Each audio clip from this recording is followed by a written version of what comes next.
Have you ever been made to feel invisible in a place you rightfully belonged? Imagine boarding a flight, holding a valid first-class ticket, only to be told again and again that your seat must belong to someone else.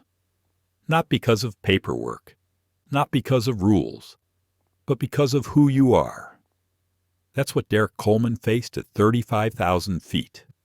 A black CEO, a major shareholder in the very airline he was flying, forced to choose quietly, give up his dignity to avoid conflict or stand firm, risking humiliation, escalation, even removal. And here's the haunting question. What would you do in his place? Would you move to avoid trouble, or would you stay seated? Knowing the world might finally see what silence so often hides. This isn't just a story about one man in seat 2A. It's a story about dignity, courage, and the price of saying no more. So stay with us, because what unfolded on that flight didn't just change one man's life, it shook an entire industry. If this story moves you, please like, share, and subscribe, so we can continue bringing powerful stories like this to light. The terminal at Atlanta's Hartsfield-Jackson International was buzzing, but Derrick Coleman moved through it with the ease of someone who had lived half his life in airports. He was 50 years old, tall, broad-shouldered, and carried himself with a calm presence that drew quiet respect from those who noticed. His tailored navy suit was sharp, his silver cufflinks understated. Nothing about him shouted for attention. And yet, wherever he walked, space seemed to open. He had flown hundreds of times. First class was not luxury for him anymore. It was routine. But today felt different. Perhaps it was the weight of the phone call he had just ended. A reminder that his private equity firm was finalizing the largest aviation investment of the year, a $500 million merger deal with Orion Air, the very airline he was about to board. Derrick was not just a passenger. He was a man who owned 12% of the company, a shareholder whose influence could tip markets. Still, none of that showed on his face. His expression was neutral. His gaze focused ahead as he approached the gate. The first-class boarding lane was nearly empty. A couple in designer coats strolled ahead of him, their laughter light and careless. Behind him, a few platinum cardholders compared travel points. Derrick handed his boarding pass to the agent, who barely looked up before scanning it. The small beep confirmed his seat. 2A, inside the jet bridge. The air grew warmer, heavy with that familiar mix of jet fuel and conditioned air. Derrick adjusted his tie and stepped into the cabin. The first-class section gleamed softly under muted lights. Passengers were already sipping champagne, scrolling through phones, or adjusting carry-ons. No one looked twice at the man in the charcoal suit as he slid into 2A. He placed his leather folio neatly on the armrest, folded his jacket across his lap, and fastened the belt. Calm, precise, almost ritualistic, but calm rarely lasts. A voice cut through the quiet boarding hum. "Sir, this section is for first-class passengers only." The tone was clipped, professional, yet edged with something sharper. Derrick looked up. Standing in the narrow aisle was Laura Mitchell, the lead flight attendant.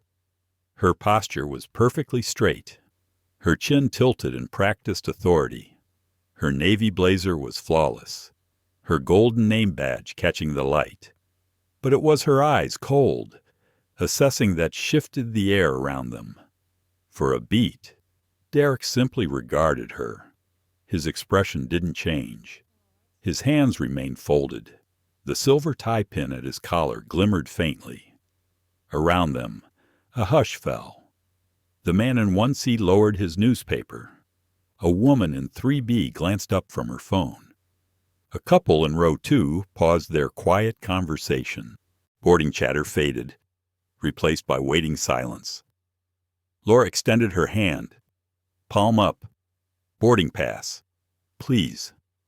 Her voice held the authority of someone who expected compliance without question. Derrick reached into his jacket with deliberate calm, removed the crisp boarding pass, and placed it in her hand. His name, printed in bold Derrick Coleman. Seat 2A, first class. Laura glanced at it briefly, then looked back at him. Something unreadable flickered in her eyes. She did not hand it back. "I'll need to verify this with the gate," she said, already turning as if the matter was settled. From behind. A low chuckle rose. Edward Blake, a man in a tailored blue suit, leaned toward his neighbor. "Probably just sat down in the wrong spot," he said, loud enough for half the cabin to hear. The words carried. They landed. Several passengers shifted, some smirking, some whispering. Derrick's face remained calm. His body didn't move. Only his gaze followed Laura as she disappeared toward the galley with his boarding pass. Phones were already out. The small red dots of recording apps glowed faintly in the dim cabin light. 3 minutes passed. Long minutes. The air thickened with whispers. When Laura returned, her posture was tighter. Her hand clutched the boarding pass, trembling just slightly. "I'll also need to see the credit card you used to purchase this ticket," she said. The words fell heavy. They weren't policy. They weren't protocol. They were theater, and everyone knew it. A ripple moved through the cabin. No one else had been asked. The man in 1C frowned.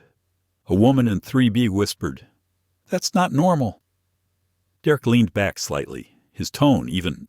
"The card." "Yes, sir." "For verification purposes." Across the aisle, Edward Blake smirked. "You heard her. Might as well get it over with." A few chuckles followed. Quiet. Cutting. Derrick reached slowly into his wallet. The metal of the black credit card caught the cabin light with a dull gleam. He held it out between 2 fingers. Laura hesitated before taking it. She nodded once, curt, and turned away again. Behind her, the whispers sharpened. "Never seen them check cards like that. Maybe it's fake. Could be stolen." Each voice was soft, but together they became a chorus of doubt. Small knives wrapped in cotton. Derrick's jaw tightened, not in anger, but in restraint. His eyes shifted to the window. Outside, baggage carts rolled across the tarmac in steady rhythm, a stark contrast to the staged drama inside. Edward Blake leaned forward again, voice lowered but carrying weight. "You know, they have rules up here for a reason. Keeps things comfortable." Derrick turned his head slowly, meeting Edward's gaze with calm steel. The look was brief, steady, unflinching. Then he looked away. Edward's smirk faltered. The cabin grew quieter.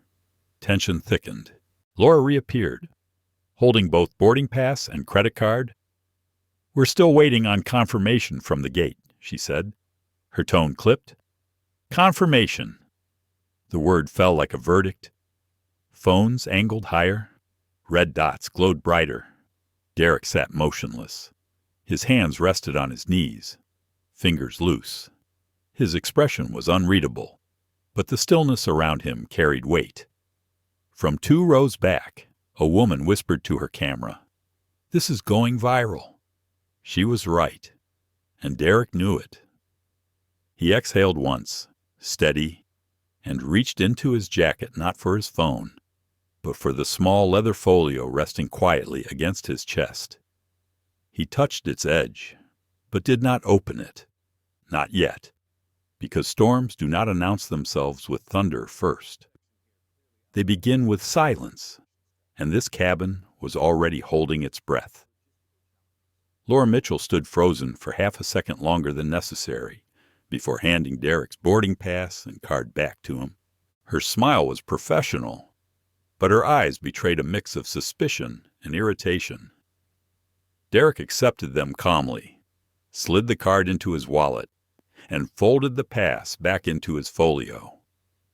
His movements were deliberate, like someone placing pieces on a chessboard. But the unease in the cabin had already taken shape. Once a seed of doubt is planted, it grows quickly. Edward Blake, 2 rows over, leaned toward a middle-aged man in 2C. Told you. He's probably not even supposed to be here. His voice carried farther than he realized, or perhaps farther than he cared. The words slithered across the quiet first-class cabin, drawing eyes, feeding whispers. The man in 2C gave a non-committal shrug, but his gaze lingered on Derrick a moment too long. The couple in 1D and 1E exchanged looks, their champagne glasses pausing mid-air. It was nothing loud, nothing overt. But the room was shifting against him, subtle currents of doubt. Derrick adjusted his cufflink, the faintest metallic click filling the silence. Inside, he felt the familiar ache of recognition. This wasn't new. It had followed him through airports, hotels, country clubs. The unspoken question, do you belong here? He had spent decades proving he did. Ivy League graduate, military service, built a fund from nothing to billions under management, a controlling stake in Orion Air itself. He had been on more boards than most of these passengers had read about. And still, here he was, being tested in front of strangers. He breathed deeply, slow and measured, forcing the tension in his chest to dissolve. His inner voice was calm, but weighted. You knew this fight wasn't over. You knew the suit and the titles were never enough. So what now? Derrick, do you swallow it again, or do you make them remember this moment? Laura returned to the galley, leaving behind the echo of her doubts. The aisle felt narrower, the air heavier. A young woman in 3A, maybe late 20s, whispered into her phone, I'm filming this. This doesn't look right.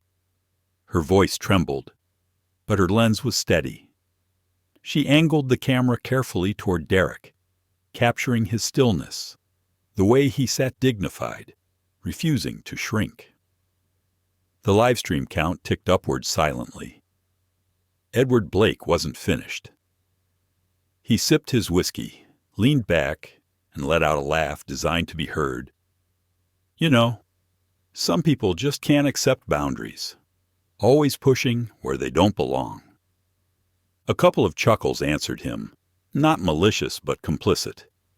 That was how it often happened, not with shouts, but with smirks and nods, small cuts, repeated. Derrick's gaze turned slowly toward Edward. Their eyes locked for a brief, electric second. Edward expected anger, maybe embarrassment. Instead, he saw patience edged with steel, a look that didn't rise to the bait but refused to bow. Edward shifted, breaking eye contact first. Still, the damage was done. The whispers lingered. The chuckles floated. The atmosphere in the cabin had taken sides, subtle but unmistakable. The boarding continued. More passengers filed in, some glancing curiously at the small circle of tension around seat 2A. A mother guiding her teenage son glanced at Derrick, then quickly looked away when she saw Laura watching. The boy, though, kept staring, not with judgment, but with something like confusion, maybe even admiration. Derrick caught his eye, offered a faint nod. The boy blinked, then nodded back. A small thread of connection in a sea of doubt. Minutes passed. The captain's voice came through the speakers, warm but distracted. Ladies and gentlemen, welcome aboard Orion Air flight to Los Angeles. We'll be departing shortly. Please take your seats and stow any remaining luggage. The words rang hollow in the thick silence of first class. Then, the sound of heels clicking. Karen Doyle, the gate manager. appeared at the cabin door, mid-50s, sharp bob haircut, blazer stiff as armor. She moved with the confidence of someone who believed policy was always on her side. Laura met her halfway down the aisle, speaking in hushed tones, but with glances sharp enough to betray the subject. Every passenger could sense it. The conversation was about Derrick. Karen approached with a practiced smile, her clipboard clutched like a gavel. "Mr. Coleman," she said, voice projecting authority. Derrick looked up, his calm face a mask of patience. "Yes. We're just reviewing some irregularities with your booking," Karen continued. Her words were smooth, but underneath, her tone was lined with doubt. "Could you confirm again how this ticket was purchased? It was the third time in less than 10 minutes. The whispers surged. Someone in 3B whispered, "This is ridiculous." Another muttered, "Why is it always the same story?" Derrick's inner voice pressed hard now. "You could stand up, walk off, preserve your dignity in silence. But if you do, they win quietly. No one learns.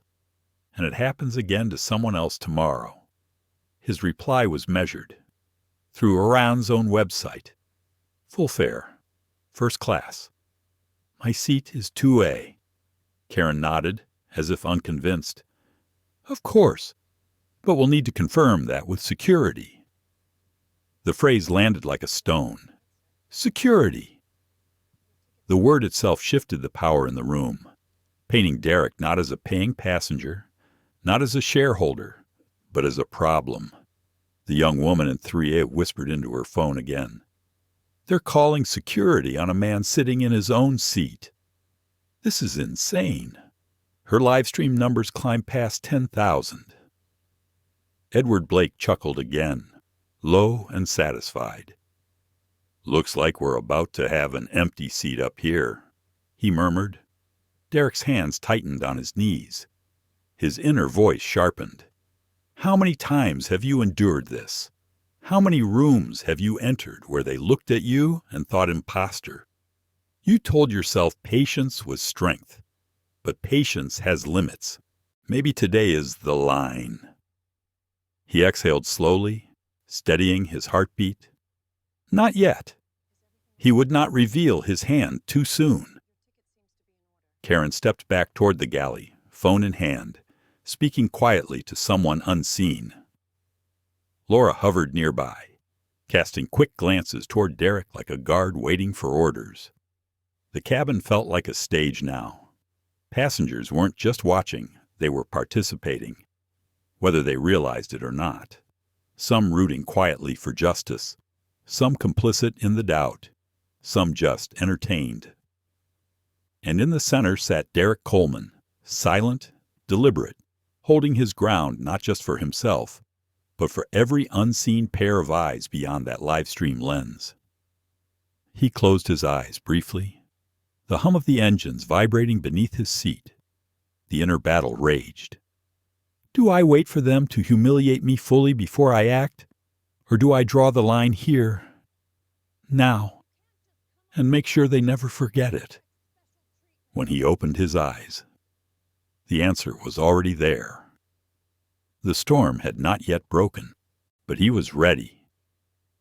The engines roared softly beneath the cabin floor as boarding completed, the hum filling the silence that no one wanted to break. The flight attendants moved briskly through the aisle, closing overhead bins, checking seat belts, yet their movements seemed rushed, unnatural, like a cast performing a play they no longer controlled. Every glance, every pause lingered too long on seat 2A. Derrick Coleman sat motionless, the steady rhythm of his breathing the only sign that he was still tethered to calm. His gaze was fixed on the oval window. Outside, the tarmac glowed under floodlights, baggage carts weaving like ants on a lit stage. Inside, the tension was alive, prickling through the air. The PA system crackled. Cabin crew, Prepare for final checks. But there was nothing final about what was happening. Karen Doyle reappeared, her face set in stern lines. Two uniformed figures followed closely behind her airport security. One was tall and broad-shouldered, the other lean, younger. His jaw clenched tight as if rehearsing authority. Their badges gleamed under the cabin lights. Whispers surged instantly. They called security for what he's just sitting there. Here we go. Phones lifted higher. The glow of screens dotted the cabin like fireflies. The live stream in 3A spiked past 25,000 viewers. Karen stopped 2 steps from Derrick's seat. Her voice was polite, but her words landed sharp. Mr. Coleman, these officers are here to assist us in resolving a seating irregularity. Seating irregularity. The phrase floated like smoke. Derrick turned his head slowly, eyes meeting hers without flinching. This is my seat. 2A. The taller officer cleared his throat, stepping forward. Sir, we need to see your documentation once more. Derrick's inner voice stirred. Again, how many times they want you to perform obedience, not provide proof. This isn't about a ticket, it's about submission. His tone was even controlled. You've already seen it. Karen's jaw tightened. Laura Mitchell hovered behind her, arms crossed, gaze fixed somewhere over Derrick's shoulder as though refusing to meet his eyes. Edward Blake leaned forward, enjoying the spectacle. Just show them again. Make it easy for everyone, he drawled, voice dripping with false helpfulness. A ripple of quiet laughter ran through a few rows. Not loud, but enough to cut. The younger officer's hand hovered near his radio. Sir, we don't want this to escalate. The irony wasn't lost on anyone. The escalation had already arrived, summoned not by Derrick's actions, but by their assumptions. Inside, Derrick's pulse thudded slow and steady. He remembered boardrooms where billion-dollar deals pivoted on a sentence. He remembered standing at a podium, speaking to investors who doubted him before he opened his mouth. He remembered his father's voice when he was 12. After being pulled aside in a department store, they will always test you. Son, decide each time if you'll answer with fire or with stone. Fire burned hot and quick. Stone endured. He chose stone. His voice was calm. My name is Derrick Coleman. My boarding pass confirms seat 2A. You have my identification. You have my card. What you don't have is justification. The taller officer shifted uncomfortably. The younger one looked ready to argue, but Karen interjected. Sir, if we can't resolve this, we'll need to reseat you in economy until confirmation is complete. Economy? The word echoed through the cabin. Gas slipped out. Someone muttered, That's absurd. Another voice hissed, It's racist, plain and simple. The live stream in 3A surged again. Comments scrolled across her screen. Unbelievable. This is going viral. Stay strong, brother. Derrick felt the weight of those unseen voices, the eyes of thousands outside this cabin, all watching, all waiting for his next move. Edward Blake smirked wider. See, problem solved. He can stretch out an economy. The smirk was fuel on fire. The couple in 1D and 1E frowned, shifting uncomfortably. The man in 1C folded his newspaper sharply. For the first time, the cabin seemed divided not just against Derrick, but against itself, some siding with policy, others with dignity. Derrick's hands rested lightly on his knees, but inside, the storm swelled. You could end it here. Get up. Walk back. Let them have the seat. You've done it before. You could fly quietly. Avoid headlines. Avoid attention. But if you yield, the silence wins. If you resist, You risk being dragged. Choose. Derrick, fire or stone. The taller officer's voice was softer now, almost uncertain. Sir, please cooperate. We don't want to remove you from the flight. Remove. Another word laced with power, meant to intimidate. The young woman in 3A whispered fiercely to her phone. They're threatening to remove him. He's done nothing wrong. Her hands shook, but her camera stayed fixed.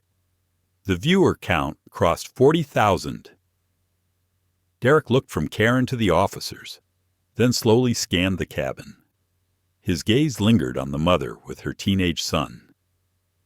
The boy's eyes were wide, fixed on him, not with fear, but with desperate hope, as if begging him not to shrink, not to disappear.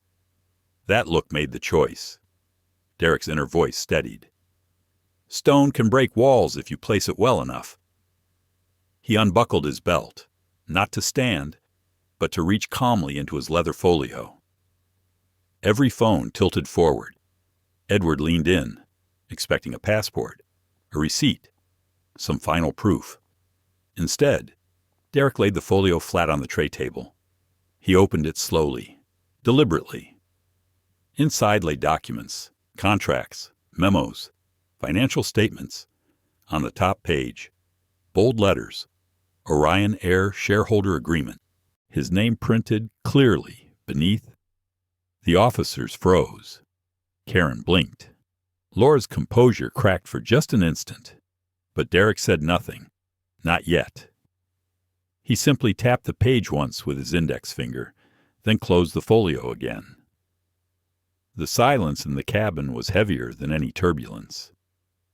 Edward cleared his throat, suddenly unsure. What's that supposed to prove? Derrick's gaze found him again, calm and unwavering. It proves, he said softly, that sometimes you don't know who you're trying to move. Phones caught every word. The live stream chat exploded. The taller officer stepped back, his uncertainty visible now. The younger one shifted, his authority fraying. Karen's lips pressed tight, her eyes darting to the glowing screens around them. The captain's voice broke through the tension, unknowing, from the cockpit. Cabin crew, take your seats for departure. But the cabin wasn't ready. The trial wasn't over. Derrick leaned back, refastened his belt, and closed his eyes for a moment. The storm had not yet peaked, but the first cracks in the walls had appeared, and he was ready for what came next. The cabin of the Orion Air flight was no longer just a cabin. It had become a courtroom. Every seat was a gallery, every passenger a witness, every phone a recorder streaming judgment to the outside world. Derrick Coleman could feel it, the weight of eyes, the hum of cameras, the silent tension pulling tighter with each second.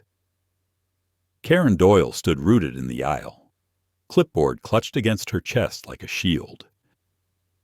Laura Mitchell lingered behind her, jaw set, hands folded, trying to appear professional while her eyes flickered nervously toward the passengers. The two security officers exchanged glances, their confidence fading as the silence stretched. Edward Blake broke it with a laugh. Well, looks like we've wasted enough time.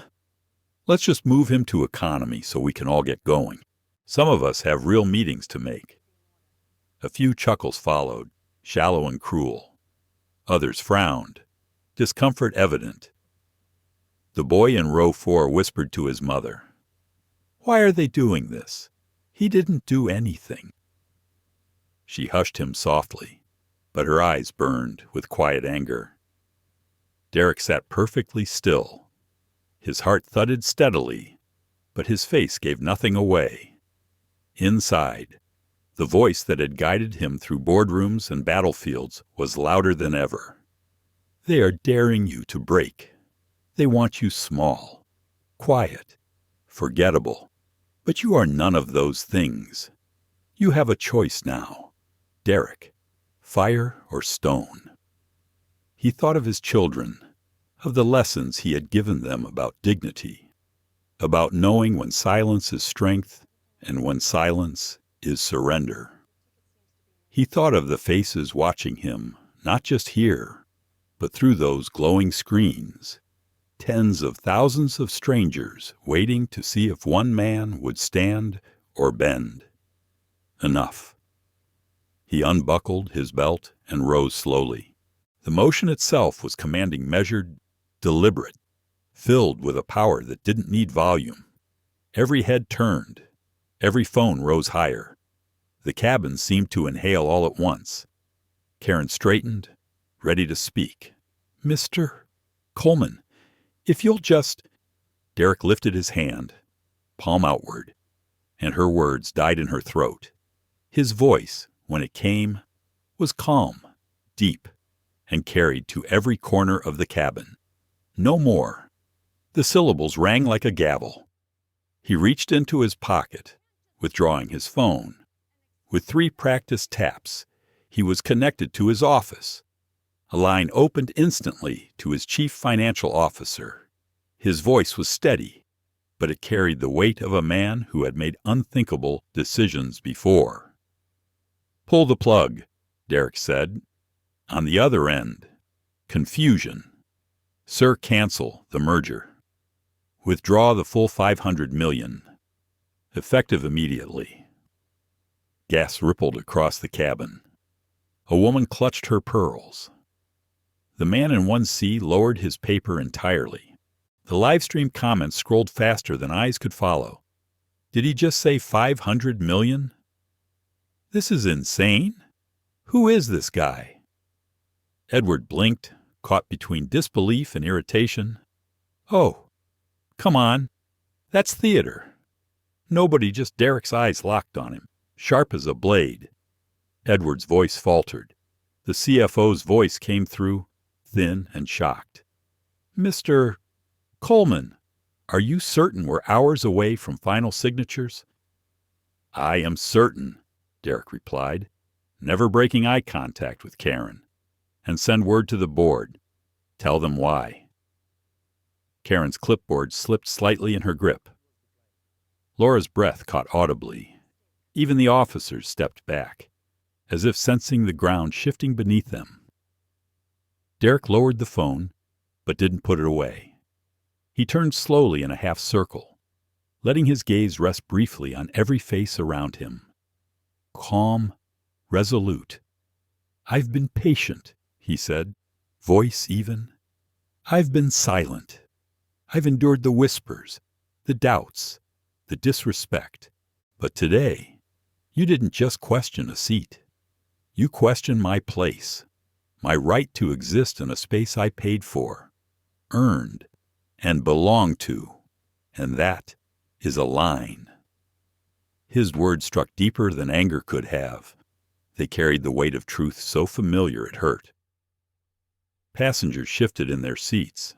Some looked down in shame. Others nodded quietly, a flicker of recognition in their eyes. Derrick placed the phone flat on the tray table beside his folio. He opened the leather case again, this time sliding a document halfway into view. The bold letters Orion Air shareholder agreement caught the cabin lights. His name was printed clearly below. "I am not just a passenger," he continued. "I am the man whose investment has kept this airline alive through storms you'll never know. 12% of Orion Air belongs to me. And today, after what I've endured, I'm taking every cent back." The silence that followed was not the silence of disbelief. It was the silence of awe. Laura's mouth parted, but no sound came. Karen's eyes darted frantically to the cameras, to the glowing screens recording every moment. The officers shifted again, caught in a trap of optics they hadn't expected. Edward swallowed hard. His smirk was gone. From the back of the cabin, someone began to clap. It was hesitant, uncertain. Then another joined. Then another. Within seconds, the cabin filled with applause, not raucous, but steady. a wave of quiet solidarity crashing against the walls of authority. The live stream exploded. Over 100,000 viewers now. Comments flooded in legend. This man is a hero. Orion Air is done. Derrick remained standing until the clapping subsided. He spoke again, softer now, but no less powerful. This isn't about me. This is about every person who has ever been told they don't belong. Every person asked to prove themselves again and again, while others move freely. It ends here, today. He lowered himself back into seat 2A, refastened his belt, and folded his hands in his lap. His face was calm, but his presence filled the cabin like a storm finally breaking. Karen stumbled for words, but none came. Laura shifted uncomfortably. The officers retreated a step, uncertain what authority they had left. The boy in row 4 leaned forward, eyes wide with something that looked very much like hope. His mother squeezed his hand, tears shining in her eyes. For the first time since boarding, Derrick allowed himself a small breath of relief. The choice had been made. The silence was over, and nothing in this cabin or this company would ever be the same. The cabin was hushed after Derrick Coleman's thunderous decision.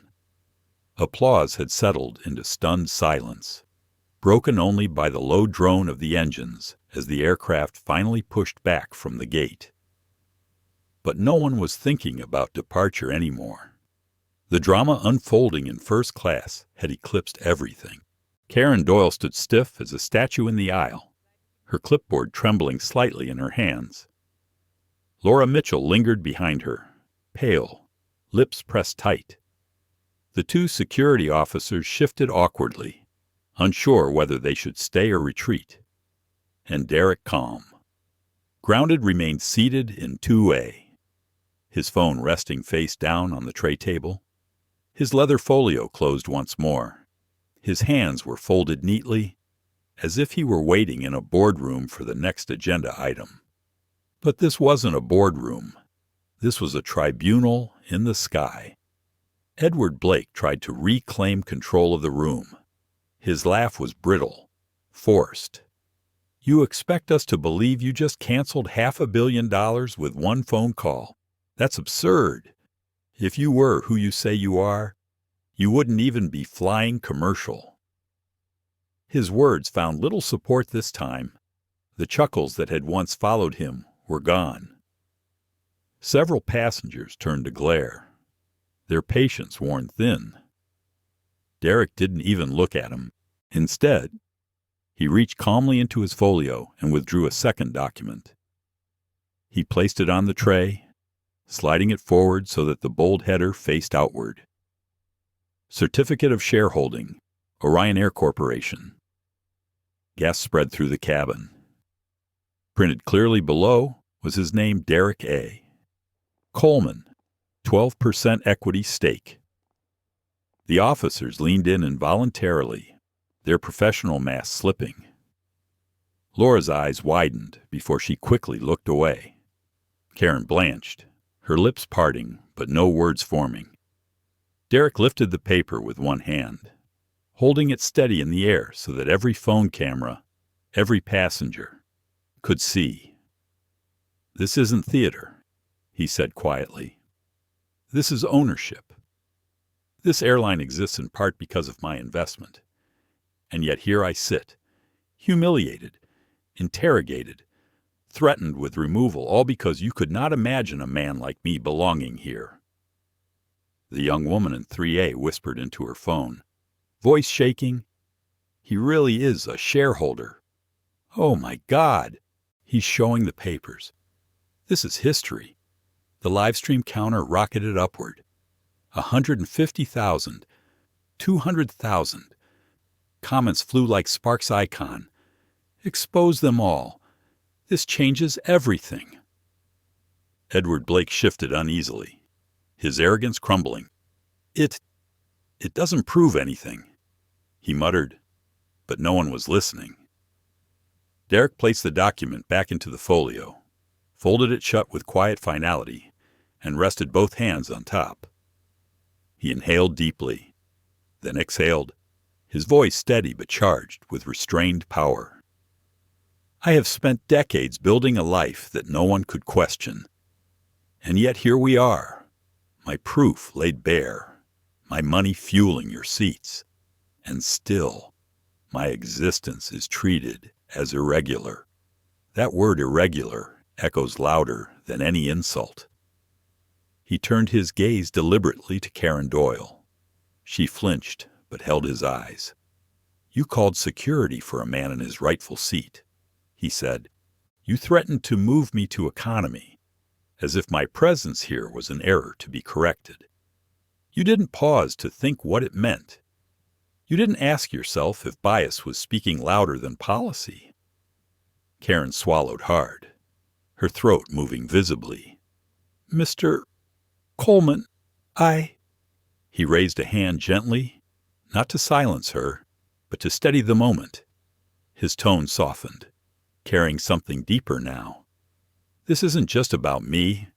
This is about every passenger who has ever been questioned, doubted, made to prove themselves again and again for no reason other than who they are. You think you were enforcing rules. What you were enforcing was suspicion, and suspicion is the oldest cage we know. The boy in row 4 leaned forward again, his eyes wide, his breath caught in his chest. His mother squeezed his hand tightly. The applause began again, this time stronger, more deliberate. Not hesitant claps, but sharp, decisive ones that echoed against the cabin walls. One passenger stood, clapping firmly. Another joined. Within moments, half the cabin was on its feet, applause rolling like thunder through the narrow space. Laura Mitchell's composure broke. She glanced around, face flushed, clearly realizing the tide had turned. Karen looked stricken, as though the very ground of authority she stood on had dissolved beneath her feet. The officers stepped back further, no longer actors in control, but spectators swept into the storm. Derrick did not stand this time. He remained seated, allowing the applause to rise and fall around him. When it quieted enough for his voice to carry, he spoke again, slow, deliberate, each word etched into memory. I'm not leaving this seat. I paid for it. I belong in it. And from this moment forward, the world will know what happened here. They will know how quick you were to doubt me. And they will know what it costs to humiliate a man who helped keep this airline alive. Silence followed. Heavy. Absolute. Then, a vibration on his phone. Derrick picked it up calmly, pressed the speaker button, and set it back on the tray. Mr. Coleman. A voice came through, measured, deep, uncertain. It was Jonathan Pierce, CEO of Orion Air. Every passenger froze. Laura's hand flew to her mouth. Karen staggered a step back. Even Edward's eyes widened in shock. Jonathan's voice continued, now audible to the entire cabin. We're aware of the incident on board. I want to address this directly. Phones tilted higher. The livestream viewer count leapt past 300,000. The cabin had become more than a tribunal. It was now a stage for a reckoning that would stretch far beyond this flight. Derrick leaned back in his seat, his eyes steady, his voice calm. Then speak, Mr. Pierce, because the world is listening. The voice of Jonathan Pierce, CEO of Orion Air, hung in the cabin like a second oxygen supply. Everyone breathed it in, passengers, crew, even the security officers. It was a sound no one expected to hear over the cabin speakers of a boarding flight. The tension that had gripped the aircraft bent into something new anticipation. Mr. Coleman, Jonathan said again, his tone careful, almost deferential. I've been briefed by my team. I want to address this directly with you." Derrick Coleman, still seated in 2A, adjusted his tie pin with a steady hand. He didn't raise his voice, but when he spoke, his words carried with the clarity of a man used to commanding boardrooms. "You've been briefed," he said evenly, "but I doubt you've been told the whole truth. Your staff took my ticket, my card, and my dignity and tried to trade them for suspicion. They called security to remove me from the very seat my money paid for and my shares underwrite. And all of it played out in front of hundreds of witnesses. Now thousands more are watching live." The number ticked upward on the passenger's phone screen across the aisle. 350,000. Climbing fast. Jonathan exhaled audibly on the line. "I regret what happened. It should never have escalated. We will review the procedures," and Derrick's interruption was swift, sharp, but calm. "Don't give me a review. Jonathan, reviews are where accountability goes to die. What I want are terms, 5 terms. If Orion Air intends to keep my investment, if Orion Air intends to survive this fallout, you'll agree to them before this plane touches the runway." Gas rippled through the cabin. Karen Doyle, the gate manager, clutched her clipboard tighter. Laura Mitchell's knees seemed to weaken as she leaned slightly against the bulkhead. Even Edward Blake, once smug and sneering, was quiet now, watching as though tethered to the outcome. Jonathan's voice tightened. "Mr. Coleman, perhaps we can discuss this privately." "There is no privately," Derrick cut in. "Not anymore. This is already public. Transparency is the only currency that holds value right now." He leaned forward, resting his forearms on his knees, his voice steady but pulsing with authority. "First," Derrick said, "every employee involved in discriminatory incidents, whether in the air or on the ground, is terminated. Not retrained, not shuffled sideways. Terminated. That begins with today." Laura's eyes widened. Karen's face drained of color.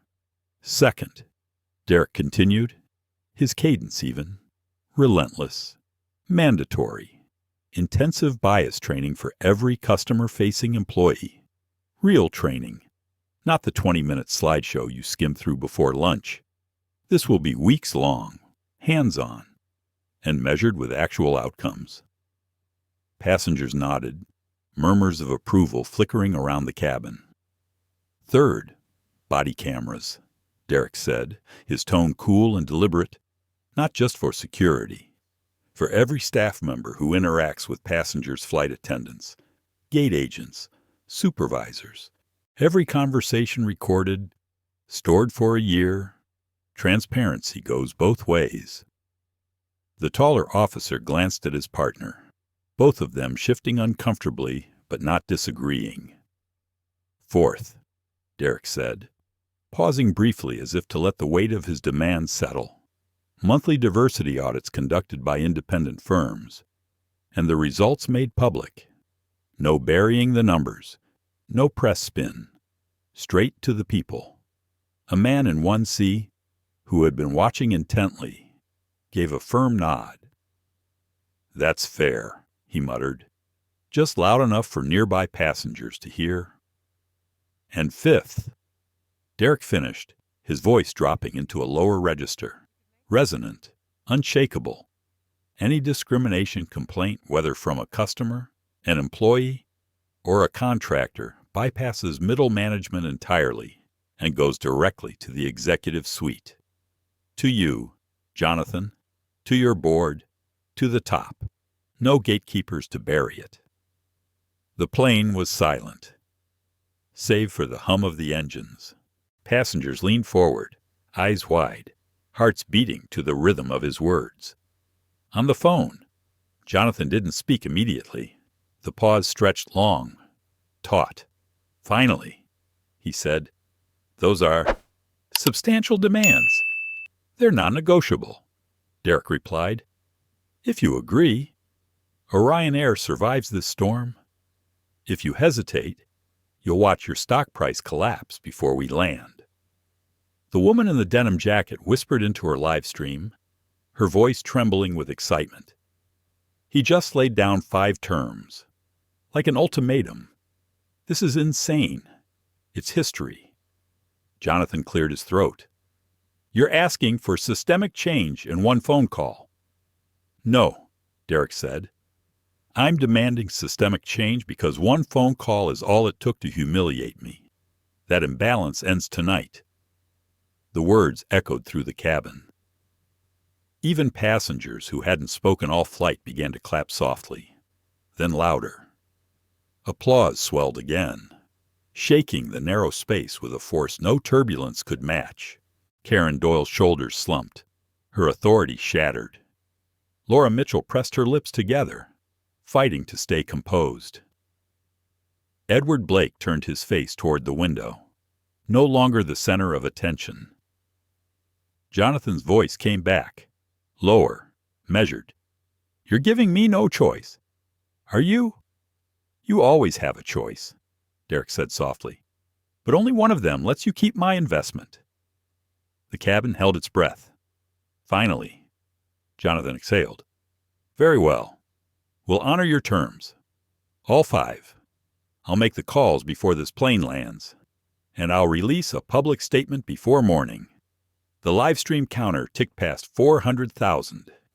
Cheers erupted in the cabin this time. Not just claps, but cheers, whistles, exclamations of relief and vindication. Derrick didn't smile. He sat back, calm, composed, as though this outcome had always been inevitable. He reached for his water glass, sipped, then placed it back on the tray with deliberate precision. Good, he said into the phone. Then prepare your board, because the world is watching. The call ended. The officer slowly replaced the in-flight phone, his hands almost reverent. Silence lingered before a passenger whispered into her phone's mic. They agreed. He just forced an airline to change mid-flight. Applause swelled again, but this time it didn't feel like relief. It felt like revolution. The aircraft was in motion now, taxiing toward the runway, but no one seemed aware of it. The cabin was still electric from Derrick Coleman's ultimatum and Jonathan Pierce's surrender over the speaker.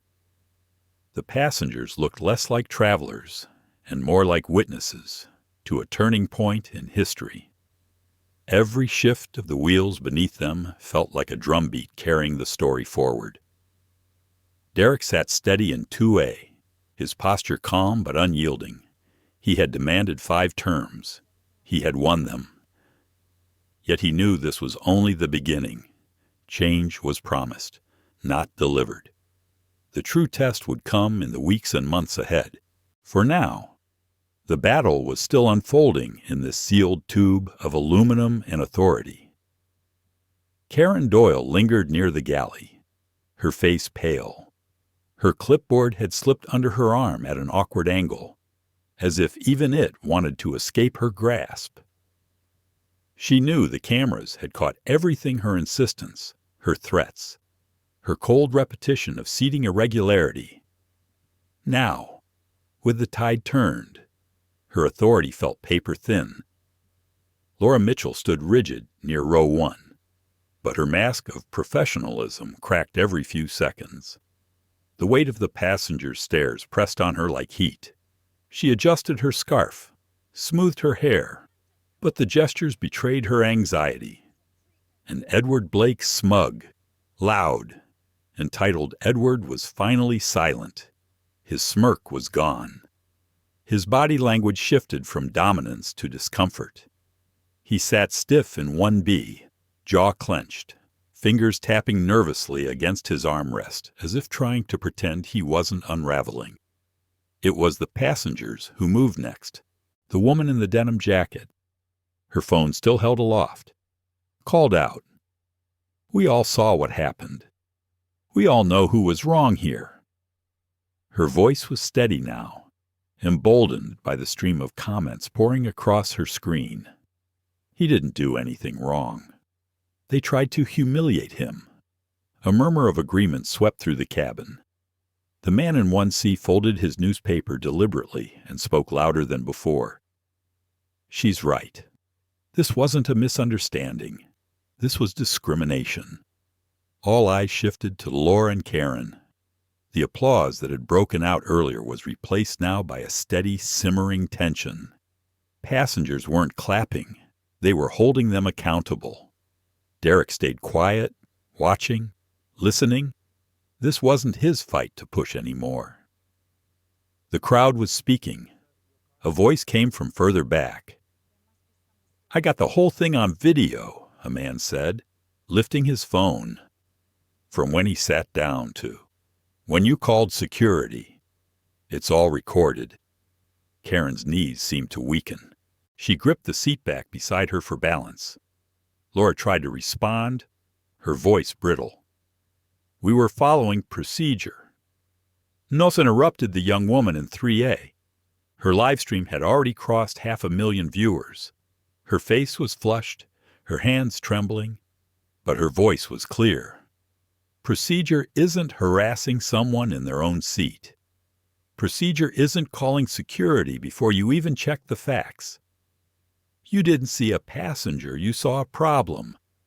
And that's why you're standing there now. Applause burst out again. But this time it was different, fierce, insistent. Not a release of tension, but a verdict delivered. Laura's eyes filled with tears. She tried to blink away. Karen stood frozen, staring straight ahead, her jaw tight, as if refusing to absorb what was happening. The taller security officer finally spoke, his voice measured. "Sir," he said, addressing Derrick, "given the circumstances, we're going to step off this flight. There's nothing further for us to enforce here." And with that, the two officers quietly made their way toward the exit, their departure sealing the shift of power. Derrick inclined his head slightly in acknowledgement, but remained silent.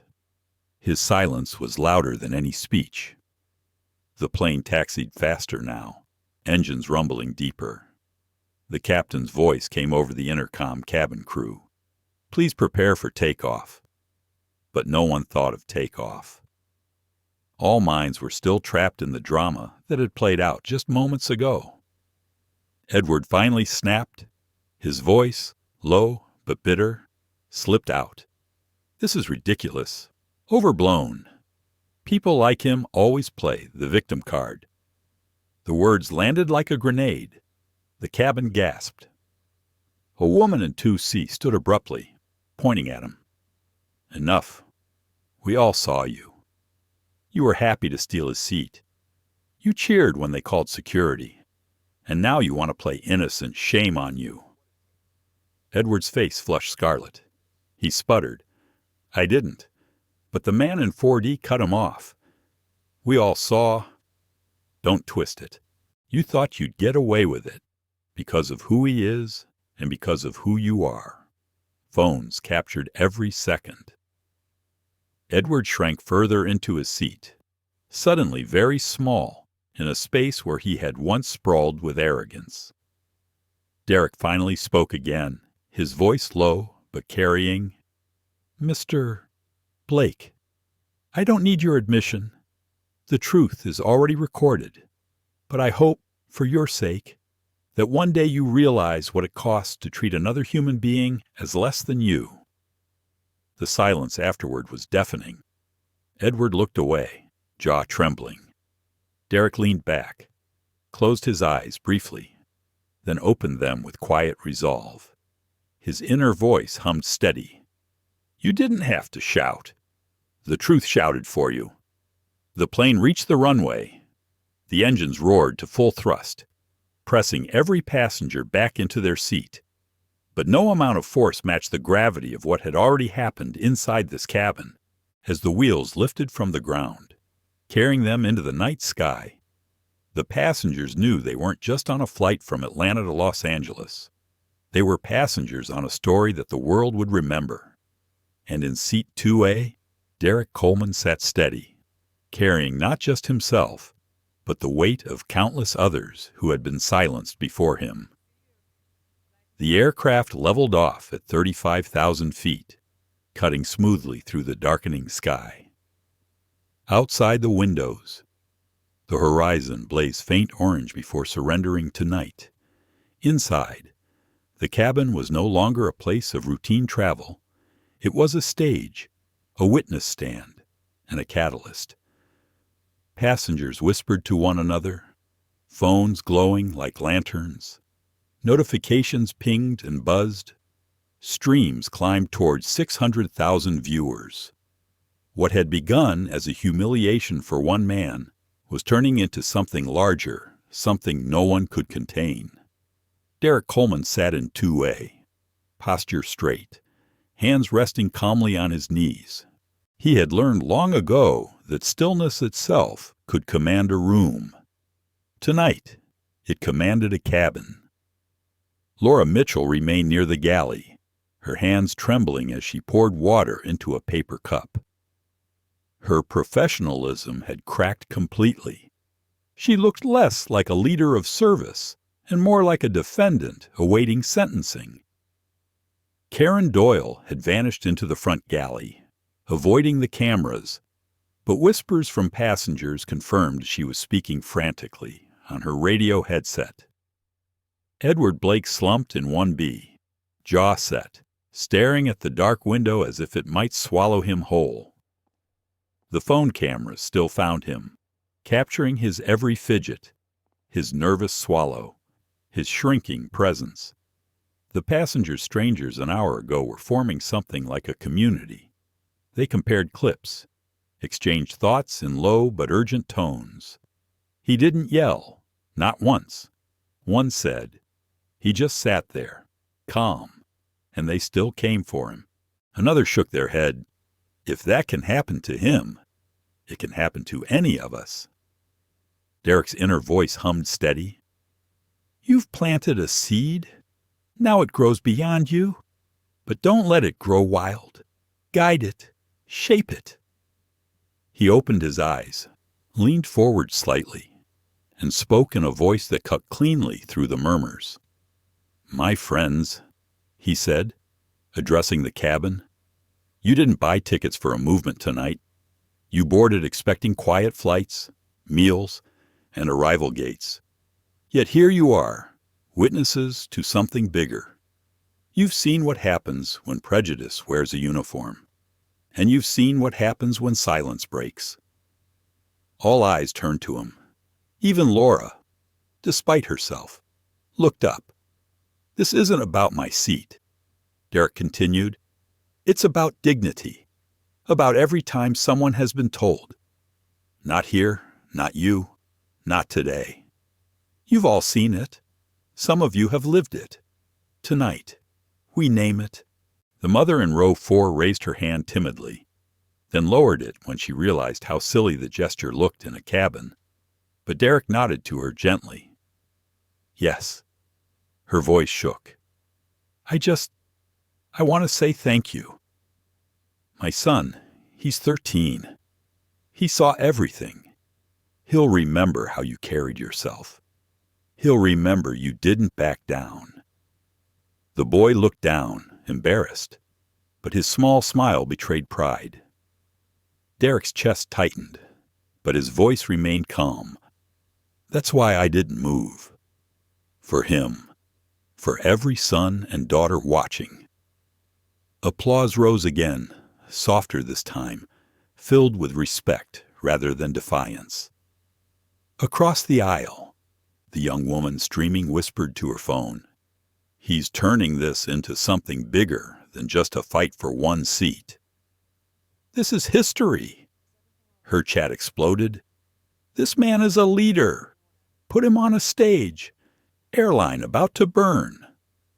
The hum of the engines became the soundtrack to transformation. The aircraft wasn't just carrying passengers. It was carrying a message. Then, a twist. Neither Derrick nor anyone expected. The captain's door opened. A tall man in a crisp uniform stepped into the aisle. Captain Richard Hensley. His face was tight, controlled, but his presence shifted the cabin instantly. Passengers straightened. Phones pointed his way. He cleared his throat. "Ladies and gentlemen, I'm aware of the situation that occurred during boarding." His eyes flicked briefly toward Derrick, then away. "I want to assure you that Orion Air is committed to respectful service. I apologize for any misunderstanding." The words were hollow. The passengers sensed it instantly. Murmurs of disapproval spread. Someone scoffed aloud. Derrick tilted his head, his calm gaze fixed on the captain. "A misunderstanding, Captain." His voice was measured, but every syllable struck like steel. "Is that what you call calling security on a paying passenger without cause? Is that what you call threatening to drag me to economy after I presented every proof?" The captain faltered. His practiced speech crumbled under the weight of truth. "I was only briefed." Briefed. Derrick leaned forward. "By the same people who insisted I didn't belong. Then your briefing is bias, disguised as fact." The cabin erupted in applause, sharper than before. The captain flushed, his authority bleeding away. Jonathan Pierce's voice had promised reform earlier. Now the captain's hollow words exposed the rot still embedded in the system. Passengers shook their heads, muttering. Laura Mitchell stepped forward suddenly, voice trembling. "Captain, it wasn't just a misunderstanding." Her words stumbled out, but they landed like a confession. We made assumptions. I made assumptions." The cabin fell silent again. Even Derrick was still. Laura's eyes brimmed with tears, her voice breaking. "I thought I was enforcing policy. But the truth is, I didn't see him as a customer first. I saw him as a problem. And I was wrong." Her admission stunned the cabin. Even Karen Doyle peeked from the galley, her face pale at the betrayal of silence. Derrick's heart tightened. He hadn't expected contrition. Not here, not now. His voice softened, but carried. Acknowledgement is the first step, but acknowledgement without change is just guilt in uniform. Laura nodded quickly, tears slipping down her cheeks. "I know. I want to do better. I will do better." Phones caught every second. Streams surged past 700,000. Comments flashed. She admitted it. Accountability on record. This is bigger than the airline now. Edward Blake shifted uncomfortably, muttering something under his breath, but no one gave him space anymore. He was irrelevant. The captain looked lost, outmaneuvered by his own crew. He retreated to the cockpit, leaving the door to click shut with a finality that told everyone who had truly lost authority tonight. Derrick leaned back slowly, his eyes closing briefly. His inner voice whispered, "This is no longer just your battle. It's theirs, too. Let them carry it now." When he opened his eyes again, the cabin felt different, not just supportive united. A man from row 7 spoke up, lifting his phone. "This is going everywhere. News stations will pick it up before we land. Mr. Coleman, whether you meant to or not, you just lit a fire." Derrick's gaze met his, calm and steady. "Then let it burn away the rot, not the people. We don't need revenge. We need reform." The applause that followed wasn't loud. It was steady, reverent, like a vow. As the aircraft cruised through the night, its passengers no longer felt like customers bound for Los Angeles. They felt like witnesses to a shift, carriers of a message they would bring to every corner of the world once the wheels touched down. The flight had ceased to be a journey. It had become a movement. The night sky carried the aircraft westward. a silver dart cutting through clouds and darkness. But inside, the light of phone screens illuminated more than faces. They illuminated change in motion. Every second of video streamed outward, spilling into timelines and news feeds, turning passengers into reporters, and a single injustice into a global headline. By the time the plane began its descent toward Los Angeles, the numbers were staggering. Streams showed over 1 million live viewers. Hashtags trended, Seat 2A, Coleman's Orion, Dignity in the Sky. News outlets scrambled to verify. Screens across the world lit up with the unfolding drama. Passengers whispered excitedly, their exhaustion replaced by adrenaline. Strangers who had boarded as individuals now felt bound together, linked by a story that had swept beyond them. Derrick Coleman sat steady in 2A. He hadn't reached for his phone since speaking with Jonathan Pierce. He didn't need to. He knew the story had already escaped the cabin. His role was finished here. Yet as he watched the runway lights glimmer faintly below, he knew the true storm would begin when the wheels touched ground. Laura Mitchell wiped at her face discreetly, but there was no hiding the puffiness around her eyes. She had admitted her bias aloud, and now she sat rigid in her jump seat, knowing the world had heard.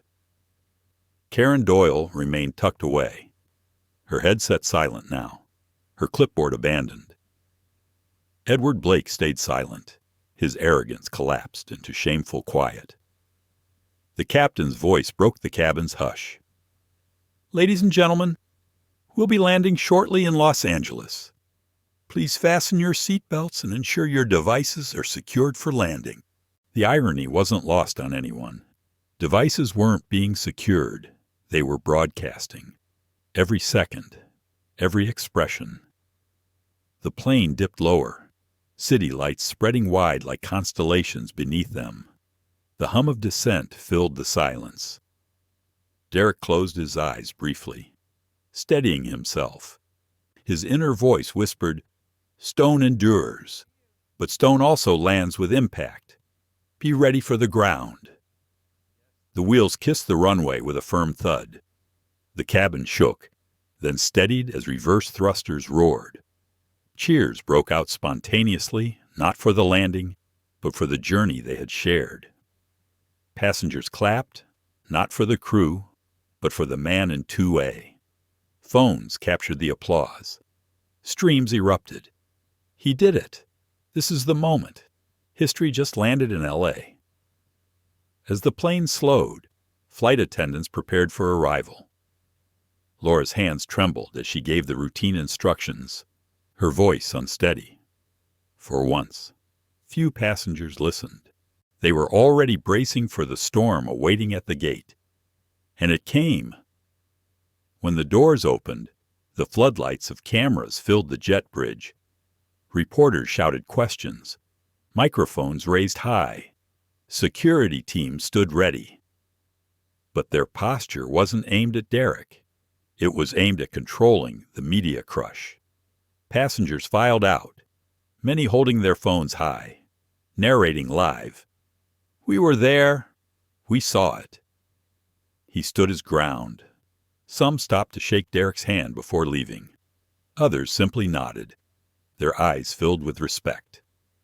The mother in row 4 hugged him briefly, whispering, "Thank you for my son." The boy gave Derrick a small, shy salute. Edward Blake tried to slip out unnoticed. Head down, but cameras swiveled instantly. Voices shouted, "That's him!" The man who took the seat. His face paled as flashes lit up. He muttered denials, but they were swallowed by the roar of outrage online. By morning, his name would be trending for all the wrong reasons. Laura emerged slowly, her eyes downcast. Some passengers glared. Others shook their heads. She bit her lip, tears threatening again. A journalist shouted, "Will you resign after this?"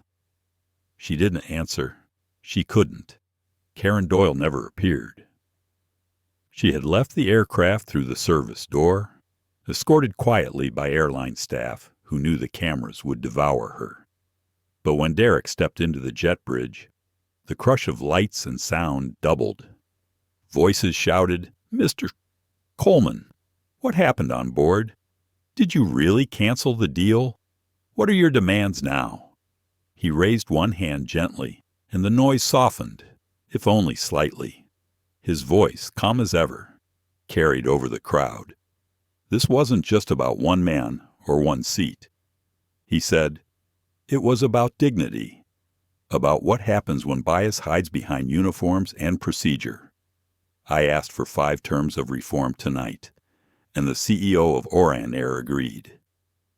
Now the world will hold him and me accountable.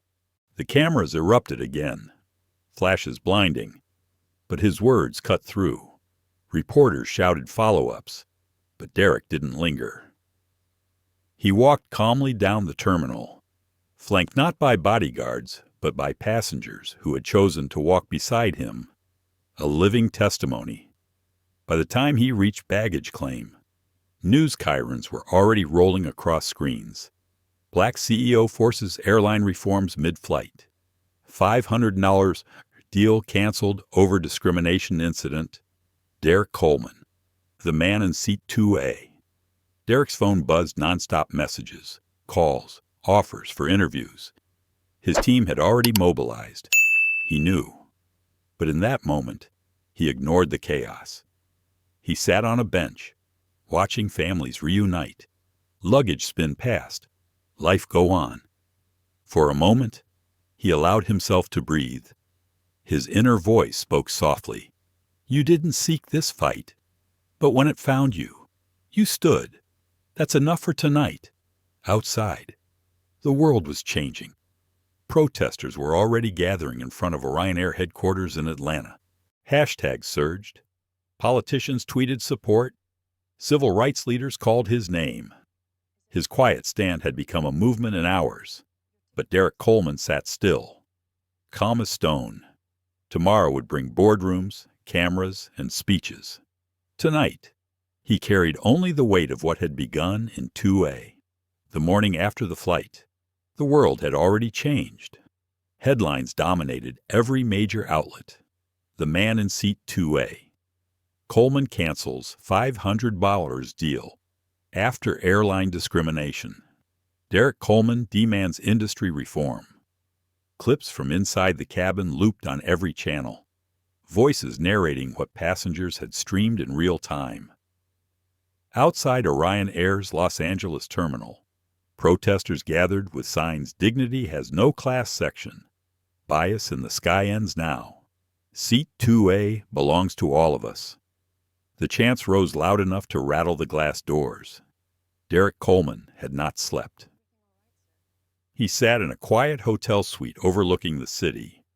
His tie loosened, his coffee untouched.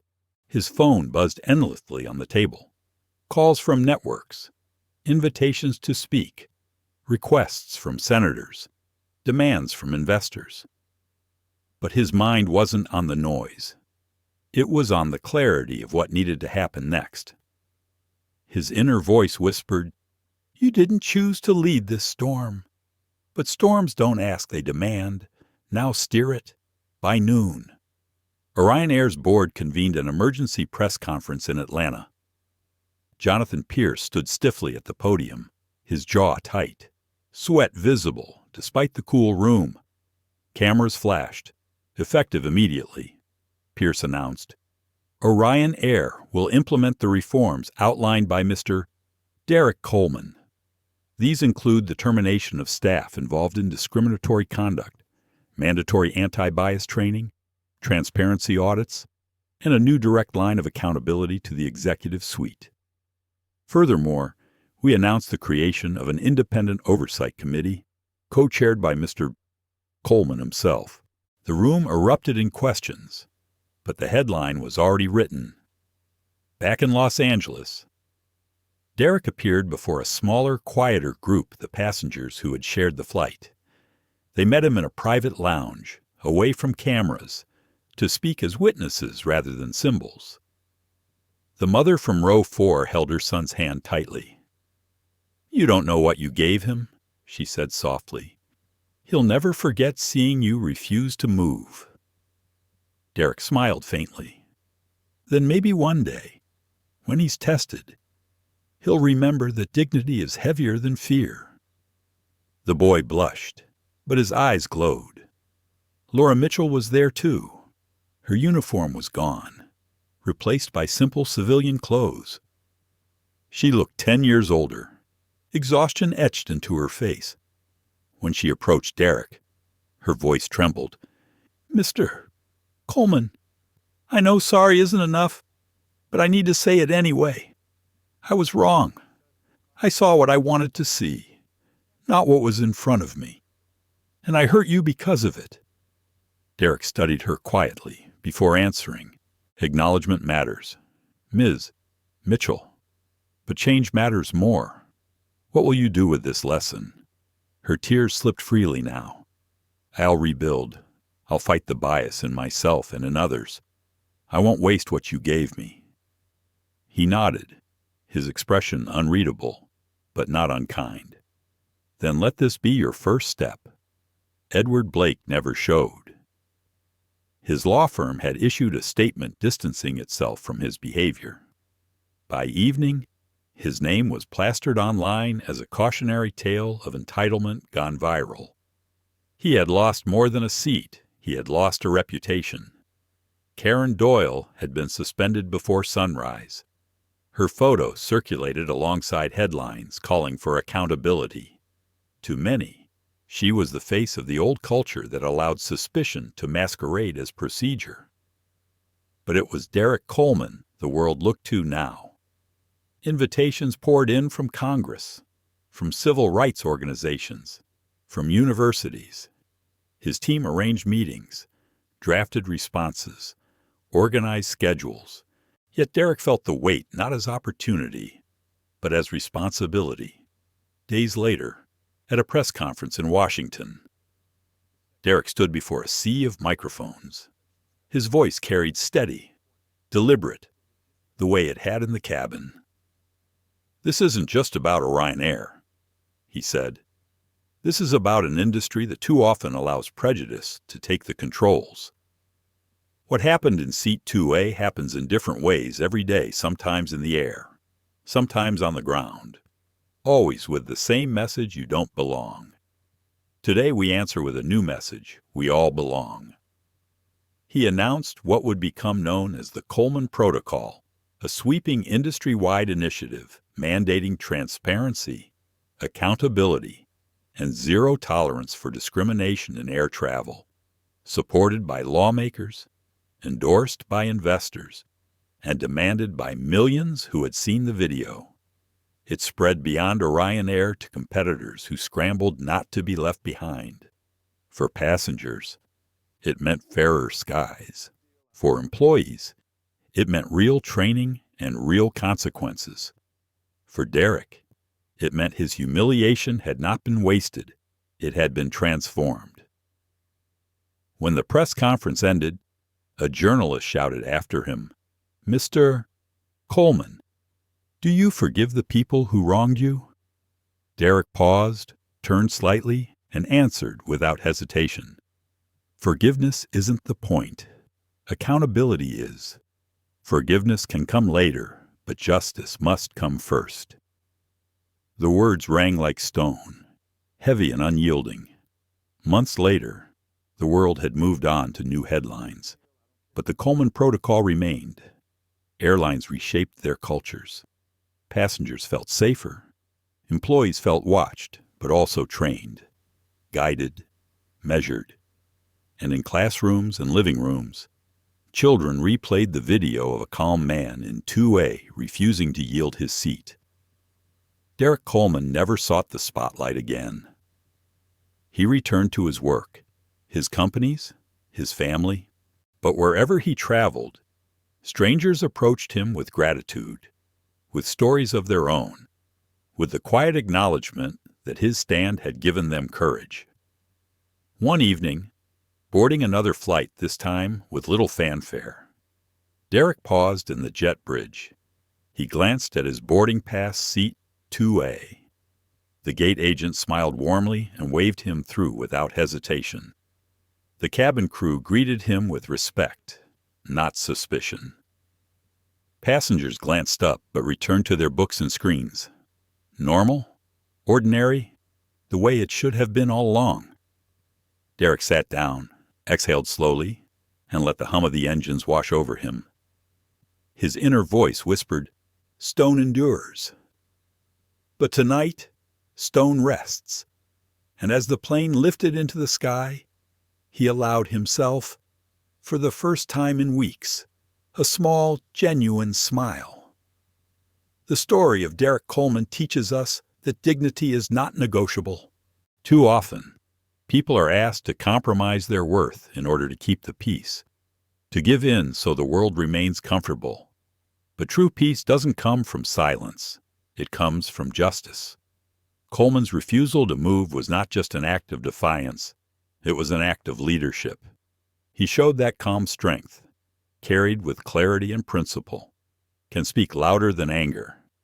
His stand reminded millions that we all share the same right to respect, no matter our background, our color, or our place in society. For older generations, the lesson is deeply resonant. We know the cost of quiet endurance. We've lived it. But this story urges us not only to endure, but to insist gently but firmly that fairness must stand with us.